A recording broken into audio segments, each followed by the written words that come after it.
Welcome to the program Guest of the Week on Invicta 98.9. Our guest this week is Senator Dr. Nenadi Usman. He had served as Kaduna State Commissioner for Information and Culture in the aborted Third Republic 1992 to 93. He was a former Commissioner for Health 1999 to 2003, former Minister of Finance 2003 to 2007, and Senator representing Kaduna South Senatorial District 2011 to 2015, respectively. Welcome once again, Dr. Senator Nenadi Usman, and would like to start by saying congratulations on your victory as the elected National Chairman of Labour Party in last National Convention of the Labour Party. Yes, as the first female national chairman of a formidable party that came third in the 2023 presidential election, would you say the Nigerian woman is ready to change the narrative of leadership in Nigeria, that women are, equal to the task of leadership? Yes, I believe women are equal to the task when it comes to issues of leadership, policy formulation, and administration. But it's just that most women never are given any chance at all. The way the politics is, majority of voters on election days are women, but hardly can women win election on those days due to so many issues, very complex issues that are deep-rooted. Somebody I met at the airport the other day was asking me, what do I think is the problem of the Nigerian woman? That somebody wrote a book and said the problem of the Nigerian woman not being able to win election could be, he said it's like put in a form of a question, could it be the fault of God, or could it be the fault of the system, or could it be the fault of men? But that he wants to add one more thing, could it be the fault of women? So I asked him what he meant. He said, usually if a woman comes out to contest election against a man, majority of women will vote for the man and not vote for the woman. And it is true. I was a bit embarrassed, but that was the truth, so I couldn't say anything, and that was how the whole conversation fizzled out. But generally, I would say the Nigerian woman is a hard-working woman, dedicated, is willing to do any and everything legitimate to make a living and cater for her family. But it's just that sometimes the system doesn't encourage us, the system doesn't help us. In your acceptance speech at the National Convention of the Labour Party, you had talked about repositioning the party, you talked about reconciling members, one who had gone the separate ways. One will be asking, what are you going to bring in this time, in terms of what you want, the difference you want to make, for the Labour Party, looking at, the general perception that parties as a special purpose vehicle. How would you use Nigerian political elite to grab power and sustain itself? Well, first, to reposition the party, we will need to get all the institutions that make up the party. The Nigerian Labour Party is a very unique party. It's the only party that has institutional members like the NLC and the TUC. It's also the only party that is built on ideology. 2, equal opportunities and social justice, which means everyone should be given an equal opportunity. So long as you are hardworking and you are able to get what you want, you should be given that opportunity. Social justice, you know what it means. So I think that looking at the two institutions and their many affiliates that make up the NLC and the TUC, repositioning the party means getting them to own the party again. They are the ones that formed the party. But at some point, politicians chase them out. The party has two wings. The political arm, made up of politicians, and of course the labor arm, made up of the labor unions and trade unions. So what was happening was that politicians came and took over the party and kicked out NLC and TUC and their affiliates. And they were mostly just watching from outside. And if you look closely, assuming today we work on the structure, get the NLC and the TUC to own the party once more, you know it's going to be about the largest party in Nigeria. But they were kicked out. So now, I want them to come back, because to reposition the party means getting to work together, getting both arms to work together. The political arm and the labor arm all coming together to work together to build the party together. So that is in the issue of repositioning. And when we say labor, we are not just talking about people who work in offices. We are not just talking about people who work in the organized private sector, even the unorganized private sector. Yesterday, when we were during the Labor Day, you saw hotel workers, Okada riders, even the informal sector. They were all there. The vulcanizer, the mechanic, they are all part of labor. These are people who keep the Nigerian economy running, and we cannot underestimate their power. And these are the people who on election days get to go cast their vote. So we want to reposition the party in a way that those who own the party will know they own the party, and they will do everything humanly possible to make the party work. Then you also asked me reconciliation. Yes, I know quite a number of people felt, number one, since after His Excellency Peter Obi left, that doesn't mean the Labour Party is dying. But you can see it hasn't died. If anything, as some people are leaving, some people are coming in.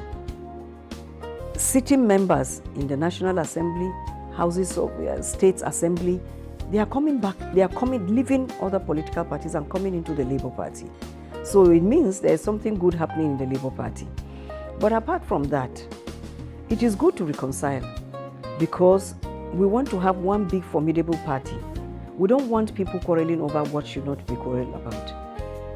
One thing everybody must understand and try to adhere to is every leadership has a tenure.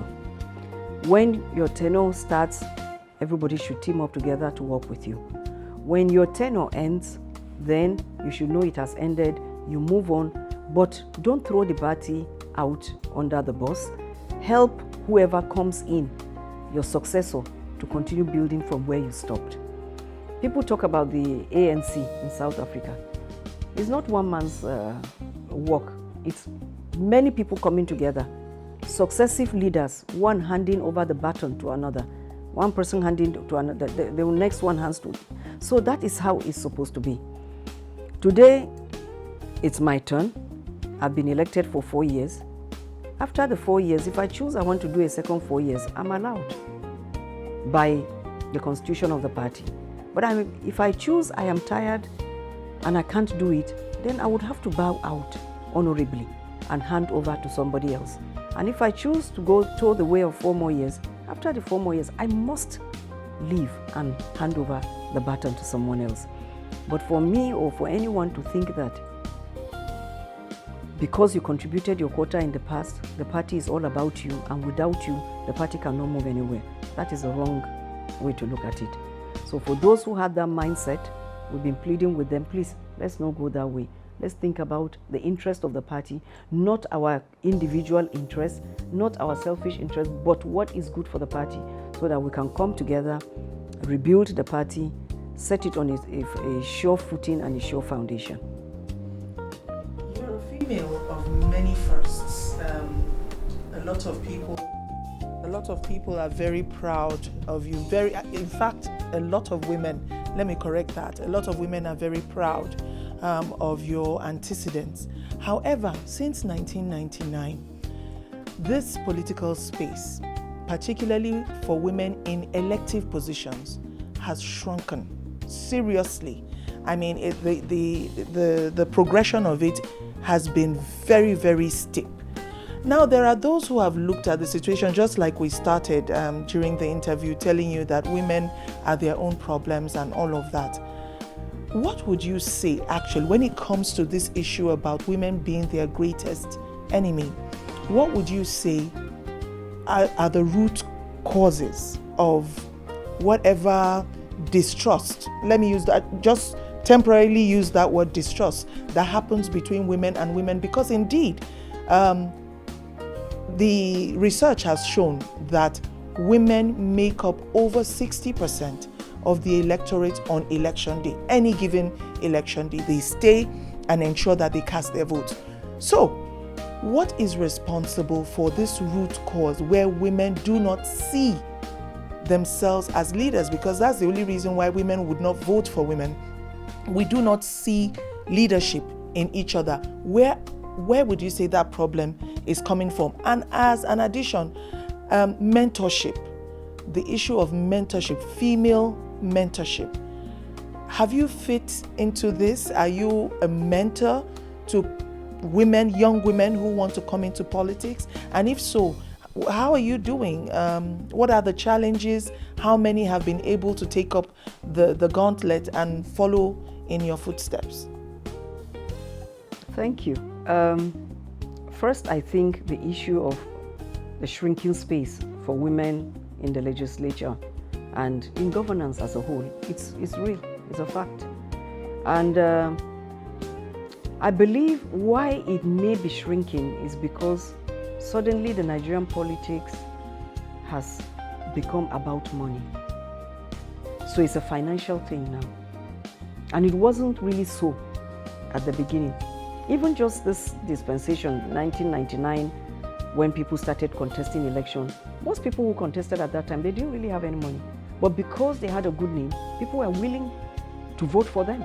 And the expectation on them wasn't so much. But start looking at it from that time compared to where we are today. It has become an issue of money. And tell me, how many women can afford that kind of thing? Hardly. Which is why when the new Electoral Act stated that party primaries should either be by consensus or direct primaries, I was happy because direct primaries means people coming out and queuing behind one person.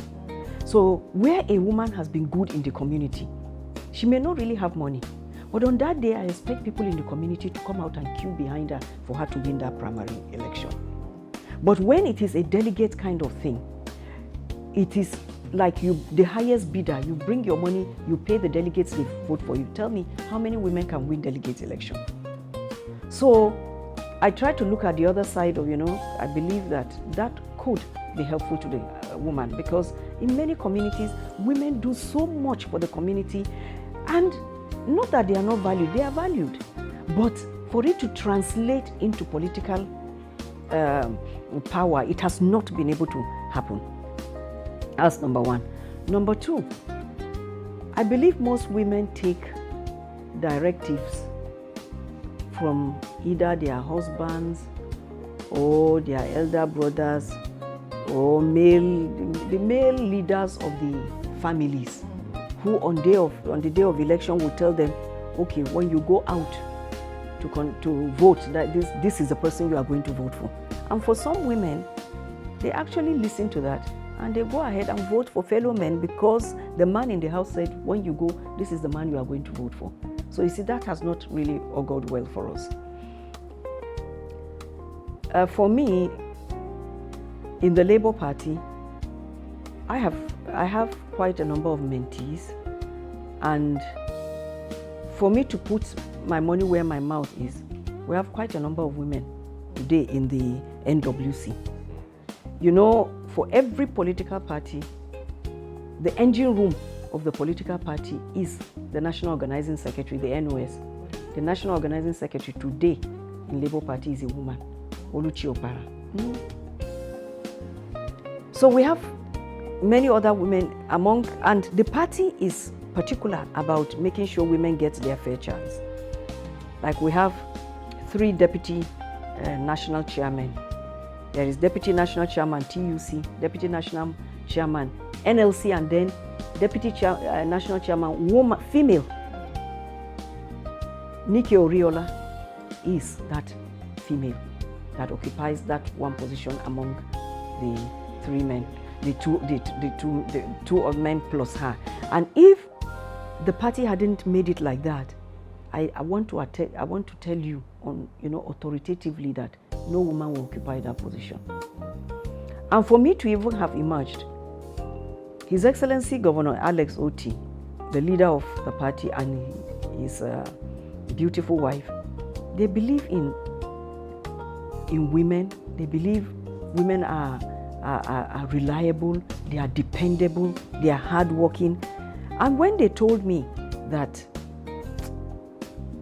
I think you should continue, I think you should vie for this position during this national convention, and I said, are you sure? Because no woman has contested election to be a chairman. He said no. That people have seen what you have done as an interim chairman, and he himself said so many people have come to him to say, please tell Senator Nenadi to try and continue, so that all the good work she has done will not be laid to waste subsequently. Let her please continue. So when he said that, I said, okay, hearing it from you, I'm willing to give it a go. But if he hadn't told me that, I would not even stick out my neck. And everything turned out beautifully. The people were happy when my name was mentioned, and the rest is history. So I think for me, the only thing I can put back is to make sure that I encourage young girls, women generally, to not to be scared. They shouldn't be afraid. They should come out and indicate their willingness to serve. And we shouldn't make it look like it's a quota system that all the time they must carve out something for. No, let us make it look like we are capable of doing it. That is why we're invited to come and lead. Not because they begged for us and said, oh, we have one position, only one position, woman leader. No, let a man even come and be woman leader. We don't mind. But just let us have other positions as well. Thank you. Looking at what you mentioned concerning your party, and one would want to look into details like the names you mentioned, and having it that also your party zoned the presidential ticket for the next election, 2027, to the south.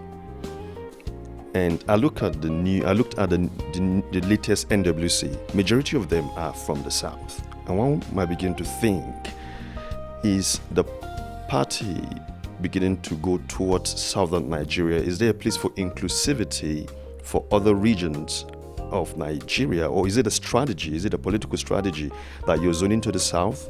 We have the likes of National Secretary Iheanacho Obioma, the south, National Deputy National Chairman Nikki Oriola, who you mentioned earlier, from the south, National Publicity Secretary Ken Asogwa, from the south, National Organizing Secretary Oluchi Okpara, from the south, then the women leader Hilda Dokubo. Is it a strategy? Well,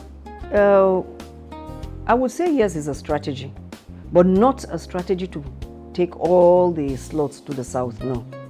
First of all, what we did, we had 34 positions, and we have 36 states in the Federal Republic of Nigeria plus the FCT, making 37 units. So we tried to work it in such a way that one person comes from each state of the Federation. And if you look at some of the positions, Assistant National Youth Leader, there is Assistant National Youth Leader, Northeast, there's one for Northwest, North Central, South-South, Southeast, Southwest. So every part of the country has one. Same thing, Deputy National Women Leader, there's one for each geopolitical zone. Then the National Deputy or Assistant National Secretaries, we have 3 of them, so we try to spread them north and south. So we did what we could, but we also did not want to sacrifice competence at the altar of sharing. Exactly. We didn't want to. Where we see somebody who is competent that can add value. Because remember, we've come from a very difficult position where there was so much infighting in the party. jumping from one court to the other, and it's now we want to rebuild the party, harmonize ourselves, and reposition the party. So to do that, we will need people who are really, really competent, in as much as we try to take advantage of spread as well. So I think generally we've done well by having, like the treasurer, the treasurer of the party, the national treasurer, is from Kano, Hamisu Santuraki. And if you look at the list, we have quite a number of notable people from the north as well. And we are also looking to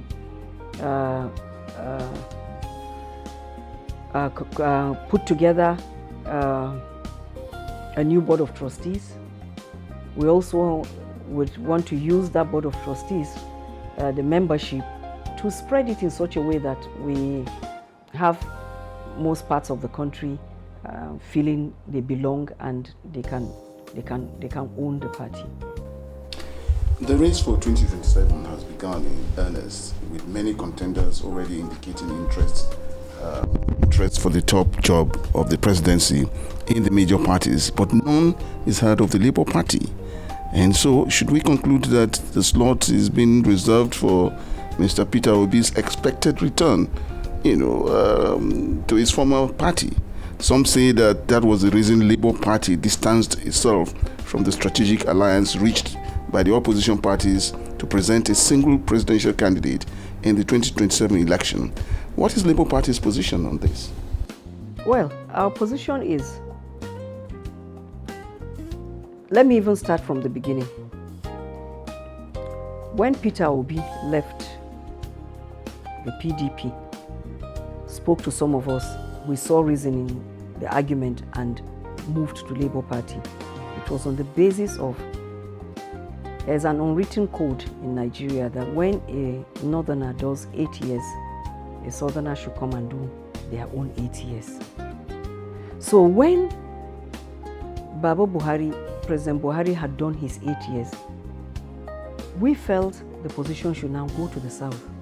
He was not a member of PDP, but he's a Nigerian and he's a northerner. Some people now started the argument that, oh yes, he's a northerner, but he's not from PDP. So PDP should start their own northerner for 8 years. And it didn't really make any reason, not to me and not to many of us. So based on that, we moved. Since the inception of PDP, I've been a member. I never left the party until that reason made me to leave. We then moved to Labour Party. We got to Labour Party, we contested the election. You know, the rest is history. Everybody knows what happened. Now is the second tenure of the South. So I would be a hypocrite if the very reason why collectively we moved out of PDP, I now come and work against that same thing by saying, no, let's throw it open, or let's give it to another. Then why did I leave PDP right from the beginning? I should not have left. Shouldn't have left. So that is not just for me, but I'm telling you, many of us, that is our collective reasoning why we felt our party's ticket should be zoned to the south. And why you may not have had many people coming to say, most people who wanted to contest election, presidential election, quite a number of them came from the north. But we now told them that it will not be possible. Wait, after these 4 years, it is you people's turn, you come. You have a field day. So that's where we are. So we're sure we're going to the south with the, with the presidential election. Yes, with the southwest, south. Okay. There's a southeast as well. So long as it's south, anybody who comes. Our primaries are coming up. Towards the end of May. The fault lines of Nigeria, the fault lines, and I'm talking about where religion, where divide, where the region and all of that comes in. I've really settled that with the, even as we're going to the presidential election in 2027, the fault lines of Nigerians, have they been taken care of? And is the Labour Party looking into it, that the issues of religion, divides, and tribe and ethnicity would play a major role?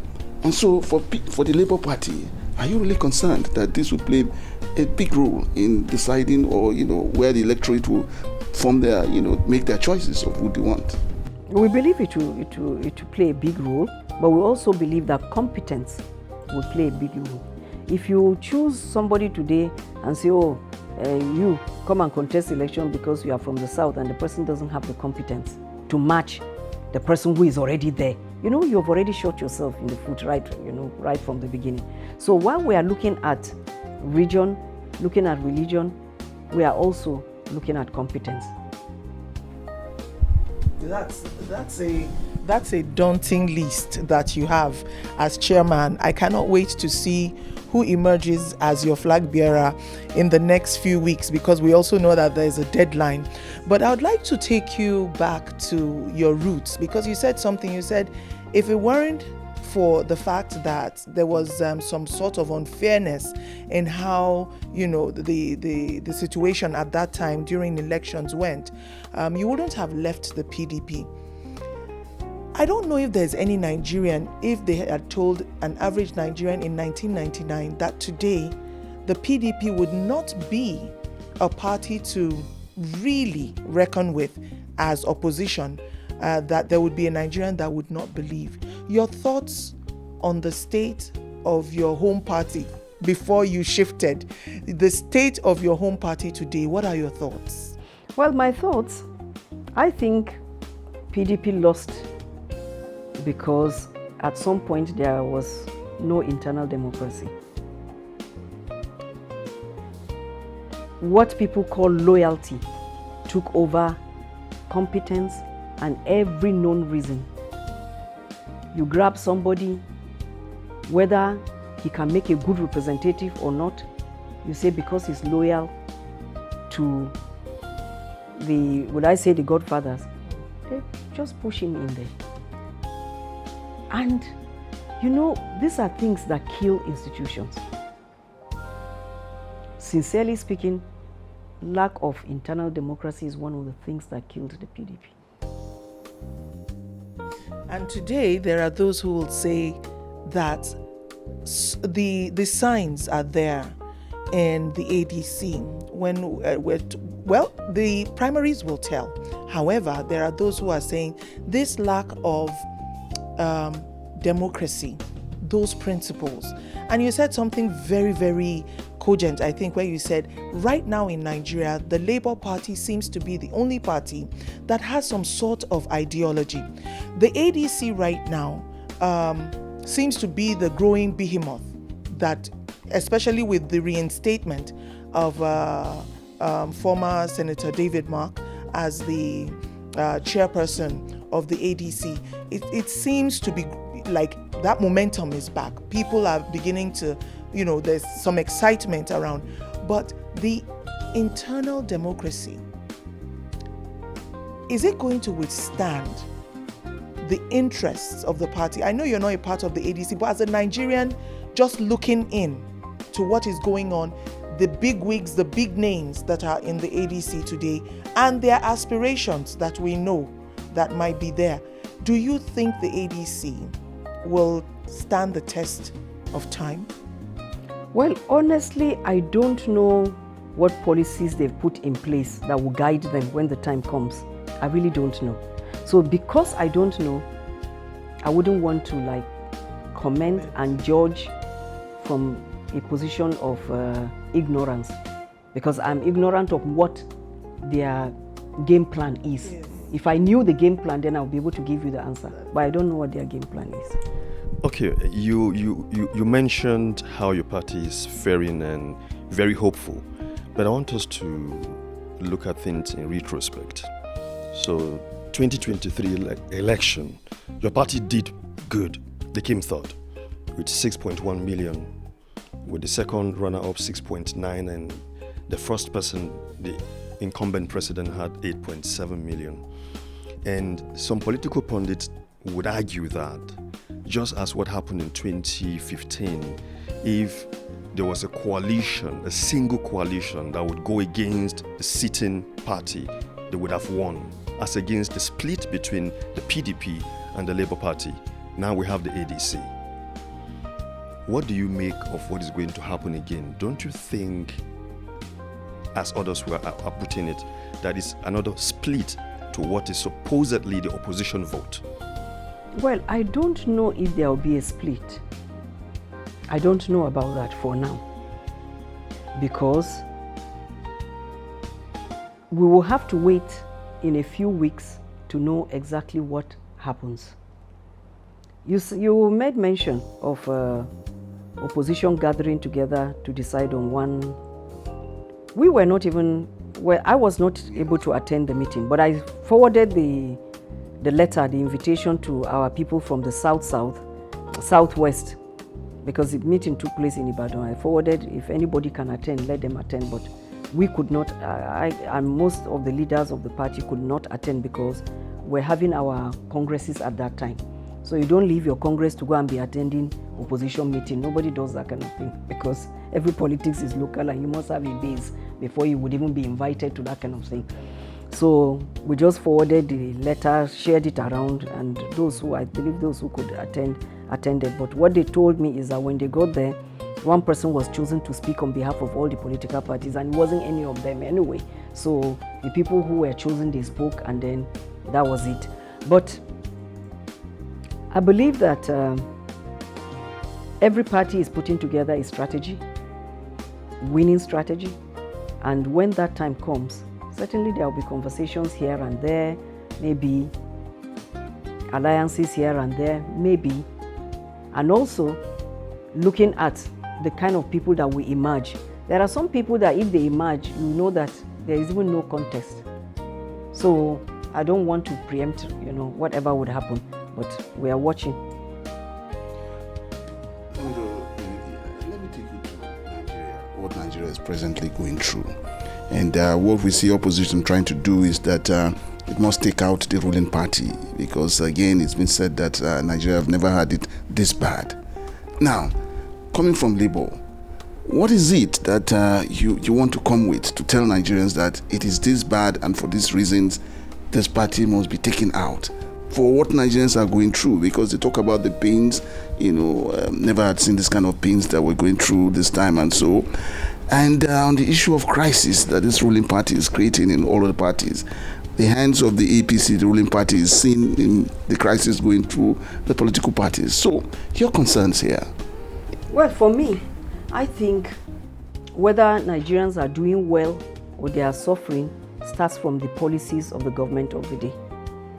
And most policies are done in such a way that the legislature, whether in the state or in the national, has a role to play, a very critical role to play.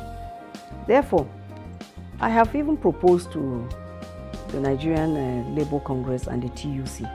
I told them that going forward, instead of us to just wait when things happen, we protest, carry placards, come out, do lockdown, shut down, all sorts of names, why not we ask our people to join the political party, pick ticket, go and be elected. When people vote for you, you are now responsible. You have a voice to lend to shaping whatever policies are. But if you sit aside, you sit outside, and you are waiting that other people will go and make policies that will be friendly to you, it may not happen. So people should come, be it all the affiliates, medical and health workers, Ratau, just come, NURTW, come and join. Go, let people vote for you. So he who wears the shoe knows where it's pinching. So that when you get there, you would know what you are going to do that will be different, to make changes that people will be happy with. So we can't all be sitting outside and expecting miracles now. The thought of the being paraded around about Nigeria sliding towards a one-party state, has the Labour Party ever considered that, or is it a thing of worry for you? Well, for us, we are even eyeing some states that we think come 2027 we will win elections there and produce governors. We are eyeing some states. And I'm hoping. That's pretty ambitious. That's pretty ambitious. Because right now we have only one governor, yes, but we are believing that we'll have a few more by God's grace. So, You mentioned how is it that so far only your party has got a visible ideology, and it's commendable. But then let's be hopeful, like you and your party are.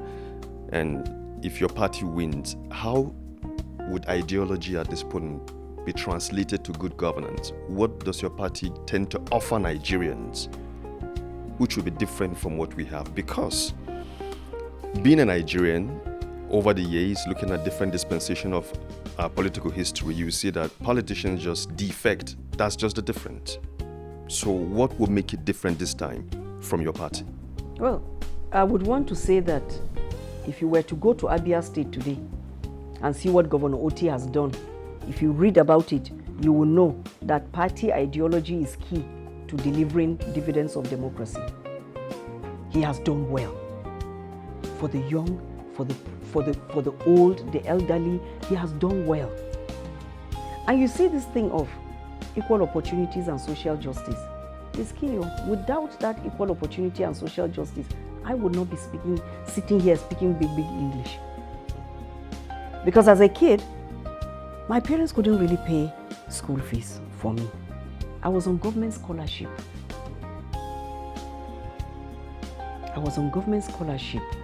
From secondary school. When I went to Federal Government College, Kaduna State placed me on scholarship. Even when I was going to sit for JAM, WAEC, government paid for me. My father, as a driver, as a farmer, he couldn't have been able to do that. When I went into ABU, first, even from SBS, I was still on scholarship. I went to ABU for my first degree. I was on scholarship. And tell me, without government giving me that equal opportunity because I was willing to study hard, pass common entrance into a federal government college, the only kid in the entire community. But government saw that and they gave me that opportunity. Without that, please tell me today, can the daughter of a driver or a farmer rise from just going to the schools you see them attend to become a commissioner, a minister of finance, and a senator? And a national party leader? No. So for me, I'm passionate about this whole thing of equal opportunity and social justice. People need to, there are so many poor kids that are so brilliant. All they lack is just somebody to give that push. There's a brilliant boy that I met some time back. I asked him what he wanted to do. He said he wanted to be a medical doctor. I asked him to go get admission. He got admission in Bingham University. He will be finishing this year or next year. And this is one out of so many that you look at them, they have what it takes, and you are willing to assist. I got assistance. That is why I'm here today. Without that assistance, I don't know what would have happened to me. So I'm willing to help other people. Even in my orphanage, I tell the kids, the sky is your limit. Don't feel that you can't go. Just dedicate yourself, study hard, and you can get to become anything you want to become. But for Nigeria to become a country where initially, almost all of us were children of poor people, suddenly, if you are not the child of a rich man, you can never be anything. Is that how we want to continue? In fact, distinguished, that was where I really wanted to jump into right now. That we hear stories about the current crop of leaders, and you hear that they come from very humble backgrounds. Yes. Then what happened? Why do we have leaders right now who, instead of encouraging where they came from, are trying to eradicate, as a matter of fact, those places? Because it is one thing to even want to give equal opportunity, that social justice that you're talking about. It's another thing to have those structures in place. The state of education today in Nigeria, I don't know if you would recognize your alma mater when you go there, remembering the resources you had at your disposal as a student and what the students today have at their disposal. Could you, I don't know if, I'm sure you've pondered over it because you just mentioned it. Where did we get it wrong? Because even the Labour Party, no, let me say not the Labour Party, the NLC has produced someone who one would have thought that on his ascension would have been able to be the voice of the common man. But today, not just him, there are several of them that one could mention that have totally forgotten where they're coming from. And so honestly, I would like for you to tell us your thoughts on where it all went wrong. Why are people who have come from humble beginnings trying to eradicate, to forget where they came from?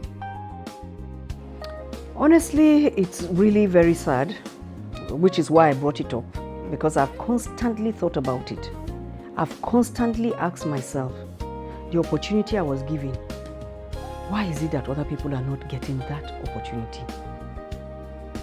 What can I do to help? And I think the only thing one can do to help is to make sure that government takes on two things. You don't have to take on too many. First, if you were just to take on education and take on health, just take on those two. Make sure that a sizable chunk of your budget, your national budget, goes into it. Again, let's not forget, in the olden days, I started my primary education from an SIM, Sudan Interior Mission Primary School. When my dad retired and moved back to my village, I left the SIM, went into LEA, Local Education Authority Primary School. So when you were saying if I were to go to my alma mater, would I recognize it? That was what came to my mind. And at that time, I tell you, government was doing its best. Churches were doing their own. Other organizations, the Muslim organizations were also doing their best, because I remember there used to be primary school called Ansaruddin when I was a kid. So all this, I don't know what is going on anymore. At some point, government took over mission schools.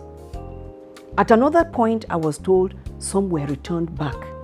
Like when Governor Peter Obi was governor in Anambra State, I know almost all the schools belonging to missions, he returned them so that, and even encouraged them by contributing so that they can fix the schools and run them well. So we need to tell ourselves the truth. If government alone cannot handle the issue of education, then other organizations should be encouraged. But it shouldn't be organizations having schools that even their members cannot afford to attend. No. If you remember, you will remember, you are too young to know. SIM at that time, we didn't used to pay school fees. We didn't used to pay. If we were to pay, whose parents will be able to pay at that time? So we need to start thinking, if a system isn't broken, don't fix it. If it is working, don't change it. Why do you want to change what is already working? So we need to start putting on our thinking cap and going back to reconsider where to start from again and make the system work for everyone, both poor and rich. Let me take you to senatorial district.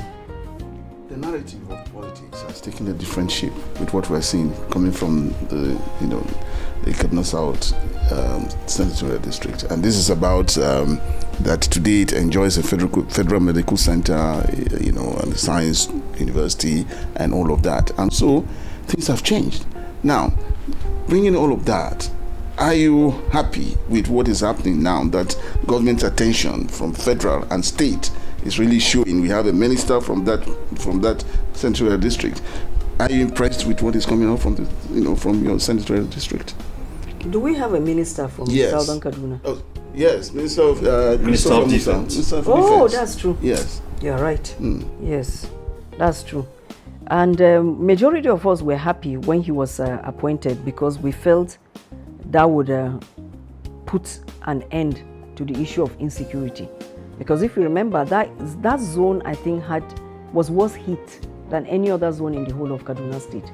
But since his appointment, I think things have they have become better, much better, much better. Though I've not been able to go that area in quite a long time now, but I hear that things are getting better. And of course, government giving those institutions is good. I'm happy about that. The Labour Party penetrating into that area.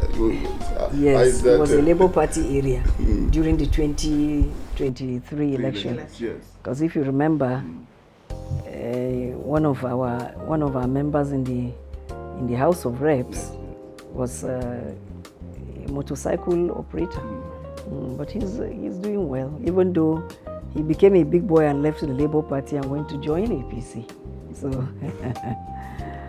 Well, speaking of such kind of issues, especially when it comes to the cost of politicking, and I'm saying this with younger people in mind, they would want to participate, even though as it is today also, there's a thin line between who is a youth and who is not, based on Nigerian definition. So, is your party considering anything to make it easier, like you said, for the child of a nobody to be able to, the cost of the form mostly is quite expensive, to be accommodated and run for office? Or is there some sort of, since it's labor, it's unionism to an extent, a support that could be given to such people to bring them on board and teach them the ropes, being that this ideology, social justice and equal opportunity? Well, for us, when it comes to the cost of forms, we have pegged it really low, especially for new entrants, young people. And for women, there are some forms that they wouldn't even have to pay at all, so that we encourage them. So that's our own contribution. And before then also, so looking at your relationship with your former standard bearer, Peter Obi, and how is it, to an extent, he convinced you and so many others to come into the Labour Party. His departure now, and I watched you on national television where you say he cannot even come back if he would want to, because by law and by constitution, primaries would have been done and the books are closed. There will be no room for registration again. Do you feel betrayed by him? No, not really, because he wants to be a president. I am not contesting election to be president. If he feels that leaving the Labour Party is going to up his chance and decides to move, so be it. It's just that we didn't quite have a conversation about it before he actually moved. So I didn't have the opportunity to lend my 10 kobo advice over, how it should be, where and all that. I didn't have the opportunity. But for somebody who has the ambition to contest election to that that big office, he will have to decide for himself where he wants to move to, when he wants to move, and he did that. But to get advice sometimes is also good though. But I'm sure he got advice from other people, even though those of us that followed him, most of us, I was not even around anyway. I had traveled, so I was out of the country when it all happened. Must have taken you by surprise. Yeah, it took me by surprise. I would like to take you back to the issue of money. Many times, all the times I've had the opportunity of interviewing the political elite, and I ask the question around why are the forms so expensive? The answer I always get is we need that money to be able to run the office. We need that money to be able to run the office. How do you plan on running the Labour Party when in some instances, like you said, you are going to be giving out forms free, and even the ones that will be up for sale are going for very modest prices? We also know that the NLC and the TUC and all the other unions around you are not exactly the richest. of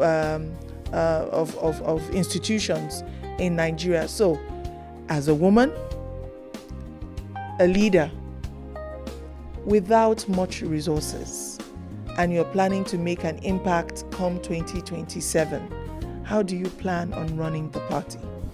Okay, first and foremost, NLC and TUC, yes, they are not really, I would say, the richest of all, but even what they have by law that sets them up, they cannot take their money and put into the party.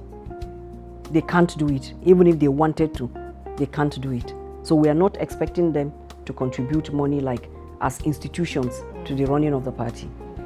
But what we thought to do, now that electronic register is the thing now, what we collectively have decided, and quite a number of the party members have agreed to, is henceforth party membership dues should be paid to enable us run the party. And it's not going to be anything much. It shouldn't be more than like 100 naira, maximum 200 naira per month. So if you are able to pay 100 naira per month, at the end of the year you have paid 1,002. But when you calculate that 1,002 for many people, you discover that it's more than enough to run the party. So there's no need to squeeze aspirants and rob them of whatever they even need to use for the general election. Because if from the stage of primaries you take too much from them, what would they use then to go and face their opponents from other political parties? You see, you have shot yourself in the foot now.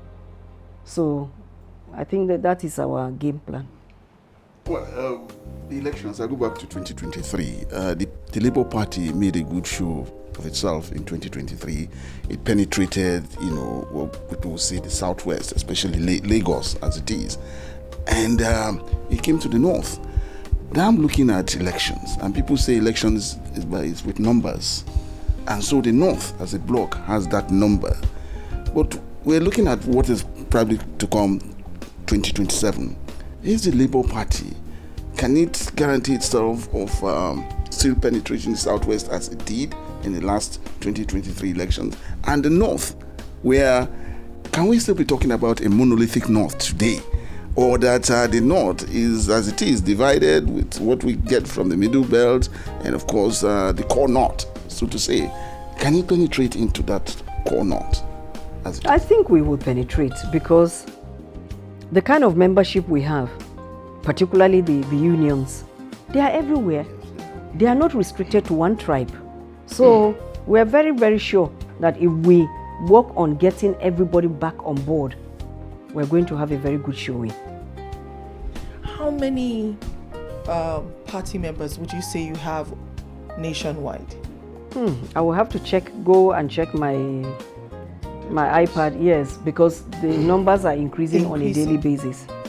Because I asked this question because there are those who were, in fact, I think as a matter of fact, I was amongst them, because to the lead up of 2023 elections, one of the things we kept hearing was the Labour Party does not have structures. They do not have structures around Nigeria. They cannot penetrate. But surprisingly, what we saw was jaw-dropping. And the debate is still out there about whether or not, the Labour Party just had the 6 million that was allocated to it. But there are those who have also said it was hinged on one man. And that man today is the person that we're talking about, it took you by surprise, removed you from the PDP, and you followed him to the Labour Party, and today he's no longer in the Labour Party, and you were not even part of the conversation. However, the fact that he did move Nigeria is undisputable. So, the question is, does the Labour Party really still have what it takes to move Nigerians the way it did in 2023? Because it was almost like a one-man thing. So today, Peter Obi, His Excellency Peter Obi, is no longer of the Labour Party and might not be returning. We do not know. The coming weeks will tell us. But does the Labour Party have what it takes to move Nigerians the way it did in 2023 without His Excellency Peter Obi? I think we still have what it takes to move, because most of the support groups, most of the organizations that were part of the Labour Party, they didn't leave. They are still with us. That's number one. Number two, in terms of saying Labour Party did not really have structure, to a large extent it was true. We were seen to have been big and strong from the outside, but internally we were weak. We didn't work on the structures that needed presence or should have presence in every polling unit. We didn't have that. There were some polling units, even in this Abuja, if you were to go there on the day of election, Labour Party did not have an agent. And you can never win election if you don't have an agent to protect your votes at the polling unit. That is why that form EC8A is key to winning election or losing election. You win or lose right from that polling unit. And the mistake that was made at that time was that the unions, there is no polling unit where you don't have somebody of either retired or serving unionist, part of a union, if whether he is an active unionist or not, but he belongs to one union or the other. Whether it is medical and health workers, nurses and midwives, vulcanizers, mechanics, there is no polling unit that doesn't have them. Retired civil servants, no polling unit that.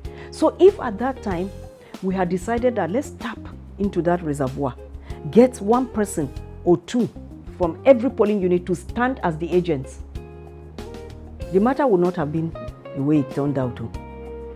When we went to court to prove what we claimed, we didn't have from the EC8A, because most of the polling units, there was nobody to sign on our behalf and keep a copy. So we had nothing to prove, we had nothing to show, we had nothing to use in proving when we got to the court. So I think what we are doing now in repositioning the party is the way to go. To do it in such a way that right from the polling unit, we know who our members are. On the day of election, we know who will stand at the polling unit. I think that is the way to go. Okay, I want to take you back to your home state, Kaduna, from whence you started your political journey. And also in retrospect, 2023, your party, the Labour Party, the performance at the Goba led where you fielded in Jonathan Asake, Honorable, as your candidate, did not really produce a very impressive result as compared to others. I remember the APC polled 730,000, PDP polled 719,000, the Labour Party polled 58. How would you measure the strength of the Labour Party in your home state as we speak today? Well, for me to, you want me to compare what it was in 2023 and what it is today? Yes. Okay.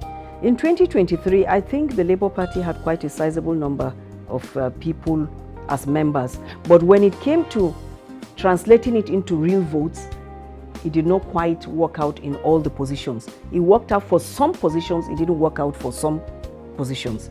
Based on, first, there were personal issues that were brought up. Some said Jonathan Asake should not have been the rightful person to contest that election, that we should have allowed somebody from northern Kaduna, a Muslim, to contest that election. So a lot of things, I don't know if you remember all the things that went on. So many things happened at that time. So you wouldn't really, I don't think that would be a good yardstick to measure the number of Labour Party members, or I don't think that's a good yardstick. For now, we are still registering, and the bit of frustration is the registration portal requires that you put your NIN, and it verifies it. And sometimes people's data Wi-Fi is weak. Sometimes they don't have data in their phone. Sometimes in the course of registration, data finishes. All sorts of things have been coming up, but I know that with time, like every human endeavor, there is room for improvement. So we are improving, getting the people who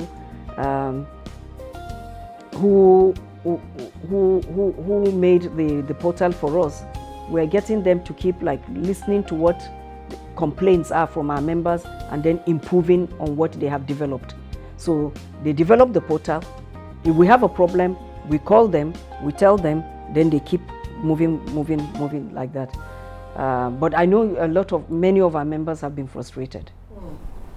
Also, while you were talking earlier, you mentioned the existence of an unwritten code where power is shifted according to zones politically across Nigeria, and you said it informed the decision of you leaving the PDP ab initio. As it is now, you're zoning rather the presidential ticket in your party to the south. After all is said and done, let's assume, by assumption now, that you got, while you left the PDP, you achieved that result.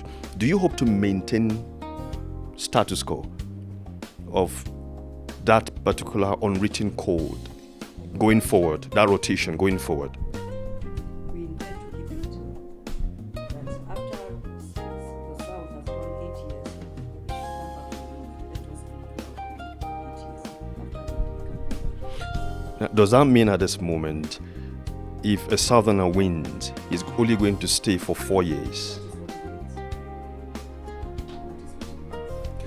I would like to take you to a tiny but very huge detail that just emerged a few weeks back. Not too many Nigerians knew about it in the Electoral Act, talking about the Form EC8. Yes, and it was alarming, to say the least, when Nigerians realized that they are ensconced within the electoral law as we know it today, or the Electoral Act, yes, that now a returning officer could actually accept ballot papers that are not watermarked, that are not INEC watermarked. He can, if he is satisfied, that place was underlined, satisfied, that those forms, those papers, I beg your pardon, came from an INEC booklet, he is allowed to, accept them. For a lot of Nigerians, this is alarming. And even more alarming is the fact that, I don't know whether it's because the political parties are too busy trying to organize their own houses, but there seems to be little or no protest or talk from any political party about this particular clause in the Electoral Act itself. So, does the Labour Party know about this? And if so, why haven't we heard from the Labour Party about how this particular clause could form a gap in the law that, dishonest people could actually utilize? Well, first and foremost, for us as Labour Party, yes, for most of that time, we were either in one court or the other, being dragged from one court to the other like that. So that kept us so busy that we didn't even have the time to start going through all those details and fashioning out what our reactions or what our views were about it. But when we sat down as a team, what we looked at first was to make sure that when the new election cycle, when it comes, we must have credible people in every polling unit. If you have credible people in every polling unit, normally when ballot papers are issued out, that Form EC8A, it captures the number of ballot papers, the total number of ballot papers that were issued.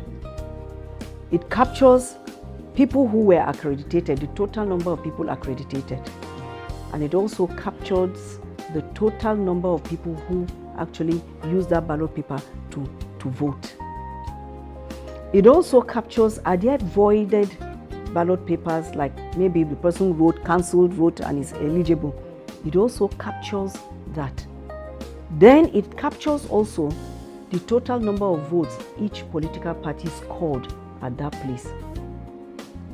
And once you have credible people who were there from beginning, they watched all that happen, it's now going to be very difficult for ballot papers to be brought from elsewhere to come and choke them, to drop them into the box and start. Then how will you account for? But when you don't have credible people there, they can even write result, cancel, write and come on. You were not there. What are you complaining about?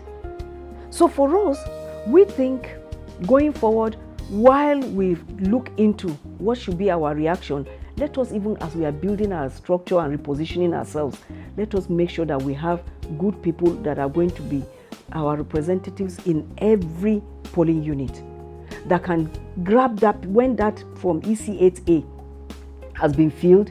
They would, when it is they are satisfied with it, they will sign, they would get their copy, they will scan their copies and send to our situation room. So once you have that, you have evidence of whatever you want to prove happened at the polling unit.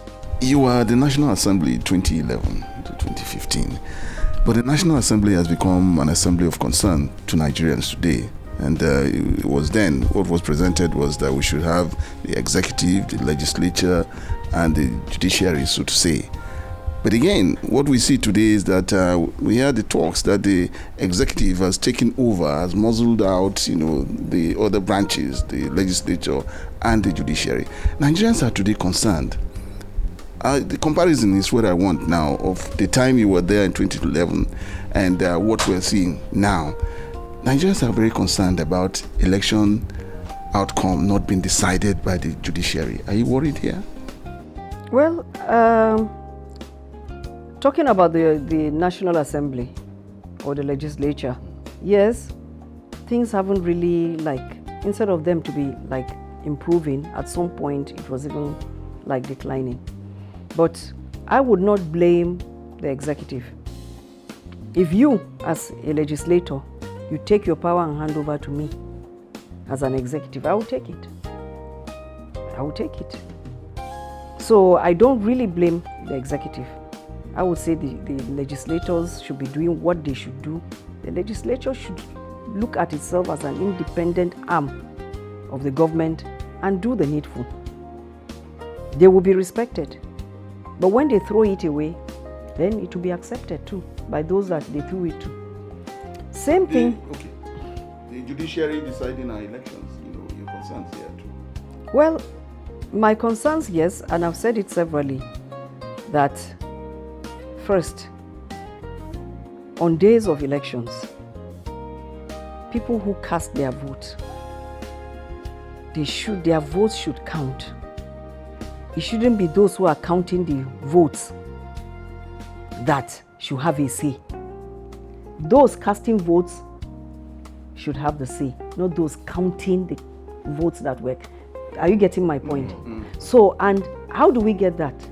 We get that by people being very vigilant on those days. Because if you go there, you are not vigilant, anything happens, you come and start complaining and dragging people up, and all that will not work. People should be very, very vigilant on election days so that votes cast, the number of total votes that people cast, it counts, and not those who come to count the vote who decide what should be the outcome. We shouldn't let it happen like that. So that is number one. The people should decide. Yes. So also the judiciary, I think they are beginning to up their game, because they are beginning to listen to, they live among us. So they are not from another continent or from another country. So they hear the cry of the people, and they now, I believe, are getting their act right to make sure that justice prevails in every situation, so that they are not biased in any way, and they don't use their bench or their that's the bench, right? Mm-hmm. To pronounce or declare people as winners, as opposed to being declared at the ballot, the polling unit. 2023, before 2023, Nigeria had a problem with voter apathy. After 2023, the kind of conversations that we've had as a media station shows us that many Nigerians were disappointed. They did not think that their votes counted. And because of this, there are many pundits, political pundits, who are worried about voter turnout come 2027. And we all know that when people do not show up, we give more space for all sorts of shenanigans to take place. Your word to the average Nigerian who is listening to you right now, who is looking for some option, because right now Nigerians do not think they have an option, but to the average Nigerian that is still looking out for an option, what would your words be as regards their attitude towards voting come 2027? Well, my call to all Nigerians is, please go and register if you are not registered as a voter. Get your card. On the day of election, come out and cast your vote. Don't say, oh, my vote may not count and therefore I'm going to stay at home. No, that's a defeatist. You are thinking from a defeatist attitude, mindset, and that will not work. That will not help us. If you don't come out to vote, things go wrong, you should have yourself to blame. If you come out to vote, things still go wrong, then you say, but at least I did my own. So when you talk, people can listen to you. But if you didn't even come out, who will even listen to you? So I think people should please come out and vote. The issue of voter apathy, let's keep it aside, and we'll continue to talk. We'll continue to make this a point for discussion until 2027, so that people will know that it's very, very important that you come out and cast your vote. Out of 250, almost 250 million Nigerians, more than half are above the age of 18, or about half above the age of 18. And then at the end of the day, you win election to be president with 9 million votes. So you see, 8, so you see, we didn't do well. Many more Nigerians have to come out and vote. Okay, so you were reacting to a question concerning your stay in the National Assembly, which happens to be your last elective position politically. Now, let's look at some personal perspective now into your political future. That do you hope to still run for elective office? That's on one. And secondly, if by sheer good luck or by sheer happenstance you are Nigeria's president with the Nigeria we have today, what would be your utmost priority to fix? Well, first, I'm not looking to contest election again. Party administration is keeping me busy now, and after party administration, I am just going to go and rest because it's really, really very tasking. So that's number one. Number two, the Nigeria I know, for a female to win election and be president,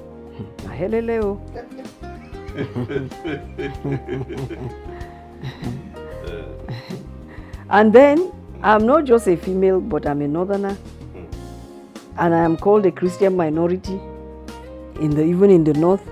So you see, but I would answer just as academic exercise that if today I was president, first and foremost, education is going to be number one for me. Number two will be health. It is after this that I'll start considering other issues. Because one needs to be educated. If you are ill, you need to have a good little clinic around you where you can go to and be attended to get your health back. So these two are going to be key for me. After that, of course, other sectors will be prioritized according to the need for the people.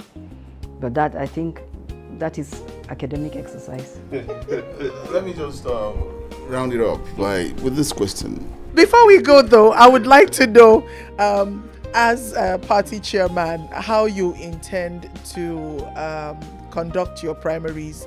We know that the APC has chosen consensus, and so we would like to know, the Labour Party, how do you intend to proceed with your primaries?